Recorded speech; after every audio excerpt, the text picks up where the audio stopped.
Dear x, तू माझ्याशी experiment केला. तू असं केल्यावर तुला काय वाटलं? मी रडत बसेन तुझ्यासाठी?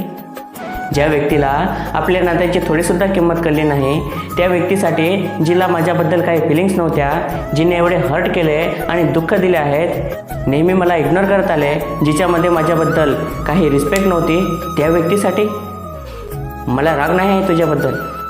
तुला एक एक्सपेरिमेंट भेटला आणि मला एक धडा. तू जेव्हा रिप्लाय देणं बंद केलं तेव्हाच मला मित्राने सांगितलं होतं की टाईमपास संपला.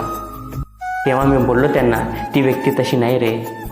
पण मला वाटतं तेव्हाच त्यांचं ऐकलं असतं तर एवढं दुःख झालं नसतं. बस झालं आता, रडणं बंद. ज्या व्यक्तीने मला कधी आनंद दिला नाही, कारण तुझ्यासाठी तर मी एक फक्त टाईमपास होतो ना. असं आय लव्ह यू बोलून कोणी आपलं होत नसतं. हे जरा लवकर समजलं असतं तर बरं झालं असतं.